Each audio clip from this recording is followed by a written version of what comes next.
के अनुसार जिस वही हम लोग करेंगे। और इन बातों को कोई आजकल ध्यान भी नहीं दे रहा है, जिसके चलते हमारे समाज में इतना विप्लव हो रहा है। मार काट छीना झपटी यह सब हो रहा है। और देखे नहीं कि हमारे जो वैज्ञानिक भी हैं या जो पढ़े लिखे वैज्ञानिक हैं, उन्होंने जो भी आविष्कार किए हैं, अच्छे भी किए, उनका दुरुपयोग भी हो रहा है। दुरुपयोग विध्वंस के रूप में भी हो रहा है। हजारों लाखों करोड़ों लोग मारे भी जा रहे हैं और इसकी संभावना भी दिखाई देती है। जो इतने हथियार बनाए हैं वो किसके लिए बनाए हैं? प्रेम करने के लिए तो बनाए नहीं होंगे मेरे ख्याल में, वो इस्तेमाल ही करने के लिए बनाए होंगे। तो ये विश्वव्यापी एक मानसिकता जो खराब हो गई है। ईश्वर का नाम भी लेके करोड़ों लोगों को मारा गया है। जितनी लड़ाइयों में लोग नहीं मरे होंगे, उतना ईश्वर के नाम पे मार काट हो रही है। तो ये सब हमारी मानसिकता पे निर्भर करता है। हम लोग यहाँ एकत्रित होते हैं, सोचते हैं कि हमें वो ईश्वर मिलेगा, ईश्वर मिलेगा, लेकिन मिलेगा कैसे? हम लोग वैसा आचरण व्यवहार कर ही नहीं रहे हैं। हम लोग अपने आप में रहने को तैयार ही नहीं है। हम अपने पे दया करने के लिए तैयार ही नहीं है। तो कहाँ से वो ईश्वर को प्राप्त करेंगे हम लोग तो और चीजों में बझे रहते हैं। उस जिसको कहा गया है, उस महामाया की जो माया है, उसी के अंदर हम लोग चकाचौंध में भटक रहे हैं। और उससे निकलने के लिए भी वही हमको सहारा देती है, उसी से ही हम लोग प्रार्थना करते हैं। जैसे कई लोग कई तरह की विचार भावनाएं अलग अलग रखते हैं, जो पूर्ति नहीं होती है तो वो भी विस्फोट होता है। और उसका आयुधों का विस्फोट नहीं होता है, ये हमारे अंदर ही अंदर विस्फोट होता है। हमारी भावनाओं में विस्फोट होता है, विचारों में विस्फोट होता है, हमारे अंदर ही विस्फोट होता है, जिसके चलते हम लोग नाना प्रकार के रोगों से ग्रसित हो जाते हैं। यही तो एक कारण है।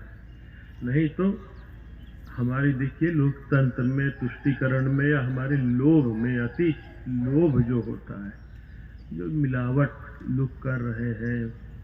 वो मैं पहले भी कहा कि देखिए कभी किसी का एक्सीडेंट हो गया या गलती से किसी को आघात हो गया, उसका प्राण निकल गया, तो हमारे लोग कहते हैं कि भाई अनिच्छित था इसलिए इसको जेल में डाल दो, इसको सजा दे दो।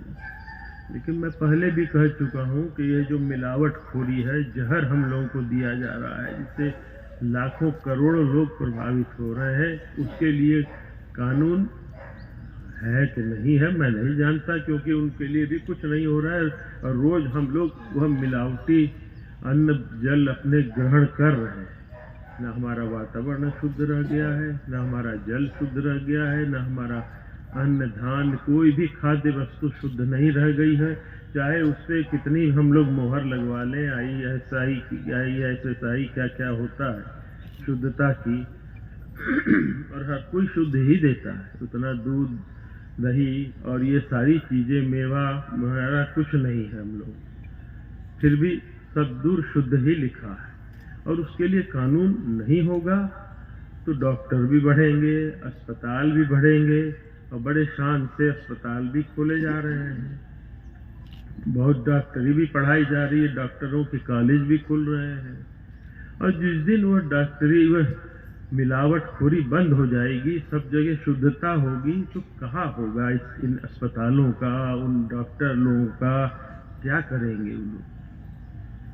लेकिन हमारी तो बुद्धि हर ली जाती है। हम सज्जन को तो चुनते नहीं है, हम दुर्जन ही की उस जो माया फैला रखा है, उसी में हम फंसते हैं। तो आप लोग खुद ही देख रहे हैं, मुझे बताने की जरूरत नहीं है। अनेक पार्टियां हैं जो देश को, समाज को तोड़ने में भी लगी हैं। उनकी वाणियां भी देख रहे हैं, ऐसी घृणित है, लेकिन सुनना पड़ता है। तो आजकल सब टीवी है, सब चीज है, भाषण है, ऊट पटांग सब सुनना पड़ता है। तो हमें सबसे पहले अपने नौजवानों को इससे बचाना है। और वो बचे रहेंगे तो आगे हमारा राष्ट्र भी, हम भी, सब लोग सुरक्षित रहेंगे। और जो अभी जिक्र किया आपके कर्नल साहब ने कि हमें साधु और सैनिक दोनों का करना है, तो सैनिक का मतलब उन्होंने भी बताया और आगे भी है, यदि हमारे समाज या राष्ट्र के ऊपर कोई विपत्ति आती है तो उसके लिए भी हमें सक्षम होना चाहिए कि हम उसको दूर कर सकें, उसका प्रतिकार कर सकें, उसको समाप्त कर सकें। लेकिन हम लोग तो देख रहे हैं, चाहे पुरुष हों, आजकल आधुनिकता में देख रहे हैं कैसे घूम रहे हैं, किस वेशभूषा में घूम रहे हैं, कैसे कृत्य कर रहे हैं और अपने आप को बहुत महान समझ रहे हैं। वैसे ही माताओं लोगों में भी है, महिलाओं में भी है, वो लोग भी कम नहीं है। अब वो लोग कर ही नहीं पाते। आजकल के लोग देखिए, यह मिलावट के चलते बीमार हो रहे हैं, दर्द हो रहे हैं, बैठ नहीं पा रहे हैं। मेरा भी वही हाल हो रहा है। देखिए, ये भी दूषित अन्न जल लेना ही पड़ता है कहीं ना कहीं, जिसके चलते हमें वो पोषक तत्व नहीं मिलते हैं और जिनके कारण तरह तरह की नाना प्रकार की बीमारियां, चाहे वो वातावरण से हो, अन्न से हो, जल से हो, कोई भी चीज से हो। तो हमको सारी चीजों में वो शुद्धता, वो ईश्वरीय भाव जो हमारे पूर्वज रखा करते थे, हर चीज में ईश्वर को देखते थे। और ये सत्य भी है कि उसके सिवा कुछ है भी नहीं। हम जिनकी उपासना करते हैं, जिस ईश्वर की पूजा करते हैं, जो जिसे कहते हैं कि वह उत्पत्ति भी करता है, पालन भी करता है, संहार भी करता है, रुद्र रूप धर के वो संहार भी वही करता है। और हमारी जैसी मानसिकता रहेगी वैसा हमें प्राप्त होगा। आगे का जीवन भी हमारा पता नहीं, ये मनुष्य योनि मिलेगी कि नहीं मिलेगी, इसके लिए भी हम लोग नहीं सोचते हैं, इसके लिए भी चिंतित नहीं रहते हैं। पता नहीं क्या हो गया है लोगों के मस्तिष्क को, कोई बातों को सुनता भी नहीं है, याद भी नहीं रखता है, कुछ कहिए तो उसको भूल जाता है, फिर वही अपना ऊट पटांग बात विचार व्यवहार कार्य। और वह जैसे कह रहे थे कि हमेशा माला भी नहीं फेरना है, माला फेरना भी है क्योंकि वो माँ को लाती, उसका भी एक समय काल है। और 24 घंटे फेरते रहेंगे तो हमारा इतना बड़ा श्रम शक्ति का देश है, वो व्यर्थ हो जाएगा। तो हमें जो अपने कार्यों को करते हुए भी उसको रखना है अपने दिल में। जैसे कहते हैं कि गुरु सर्व संगी बहुरंगी, तो वह सबके साथ है, सब समय है, सब काल में है, लेकिन हमारी मानसिकता को ठीक रखना है और अपने आप में रहने का प्रयत्न करना है, सभी कार्यों का संपादन करते हुए। ना हमें कुछ उस मोह के जितनी बातें कही जाती है, माया की जितनी बातें कही जाती है, ना उसको हमें छोड़ना ही। हमें तो केवल अपने इस मानसिकता को ठीक रखना है। अपने कर्तव्य है कि अपना परिवार है, भाई बंधु है, उनका पालन पोषण करना है, उसके लिए अर्थ की व्यवस्था भी करनी है।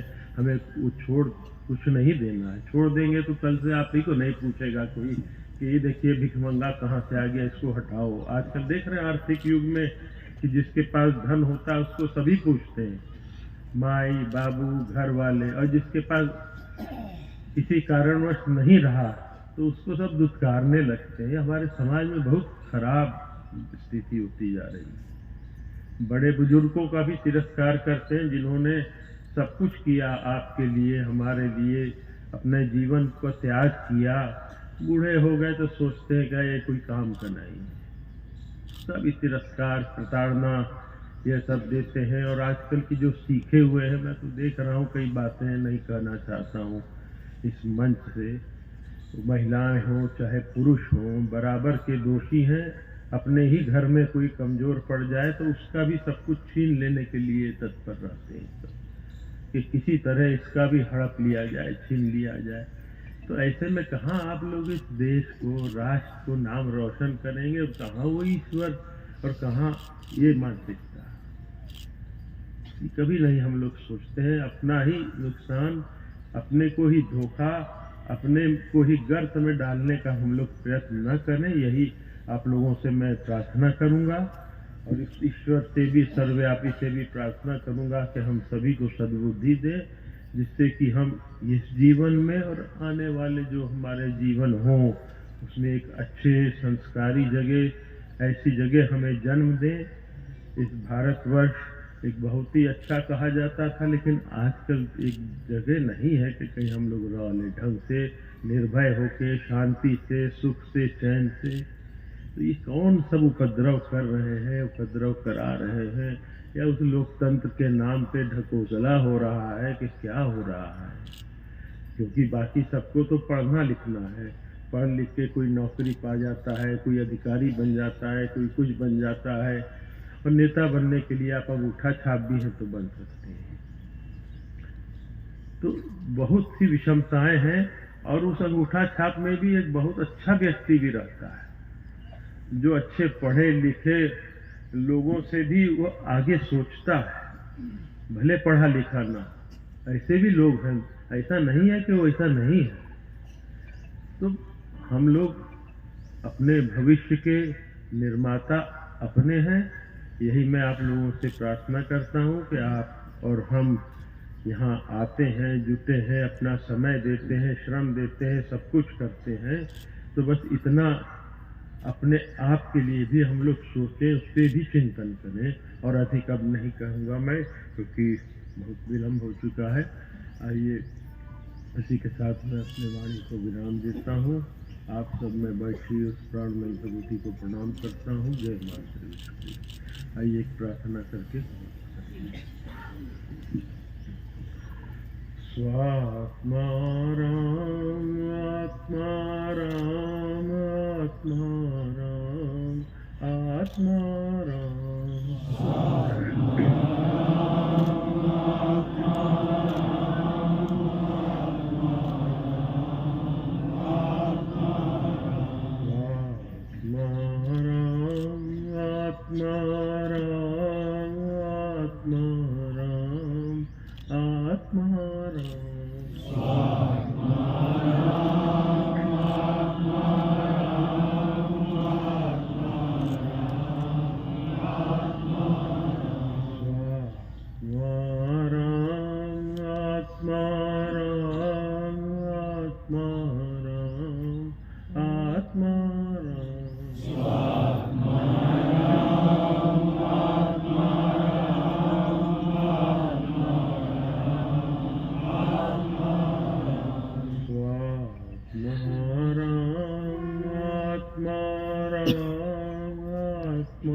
महादेव।